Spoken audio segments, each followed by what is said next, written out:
The devil always comes to steal our praise, to steal our joy, to create confusion, to create tension, to create nervousness, to create fear. అప్పుడు ఏం చేస్తాం తెలుసా? వెనుక దేవుడు చేసినవన్నీ మర్చిపోతాము, ముందున్న ఎరుకో గోడలనే చూస్తూ ఉంటాము. ఈరోజు మీ గతంలో దేవుడు చేసిన మేలన్నిటినీ కూడా మర్చిపోతారు. ఎప్పుడు తెలుసా? కలవరాలు వచ్చినప్పుడు, గొడవలు వచ్చినప్పుడు, మనస్పర్ధాలు వచ్చినప్పుడు, తీరని సమస్యలు వచ్చినప్పుడు, గతంలో చేశాడులే, ఇప్పుడు చేస్తాడో లేదో నాకైతే తెలీదు, గతంలో జరిగించాడులే, ఇప్పుడు చేస్తాడో లేదో నాకైతే తెలీదు.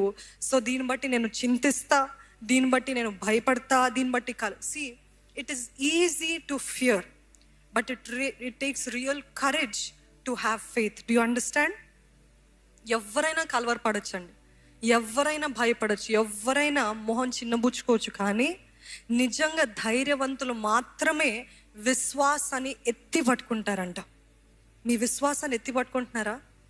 ఈ సమస్యలో పోరాటాలు వచ్చినప్పుడు అయ్యో అయ్యో అనటం ఎంత ఈజీగా ఉంటుంది వెంట అవుట్ చేయడం, కానీ అందరు అనే మాటలు ఒక ఎత్తు, అందరు మాట్లాడే మాటలు ఒక ఎత్తు, అందరూ కలవరము క్రియేట్ చేసేది ఒక ఎత్తు, కానీ మీరు మాత్రము మీ హృదయంలో నా దేవుడు జరిగిస్తాడు, మీరు ఎన్ని మాటలు అన్నా పర్వాలేదు, నా దేవుడు జరిగిస్తాడు, నా దేవుడు నా పక్షాన ఉన్నాడు, నా దేవుడు పోరాడతాడు అనటము చాలా కష్టం. కానీ God didn't ask us to do easy. God always asks us to take up challenges. What is the challenge? ఆ సవాల్ ఏంటి? విశ్వాసాన్ని ఎత్తిపట్టుకోవడం అండి, విశ్వాసాన్ని ఎత్తిపట్టుకోవడం.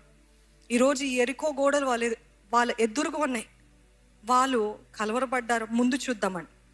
వాళ్ళు అంటూ ఉంటారు, it's impossible to break these walls. ఇది అస్సలు అసాధ్యము,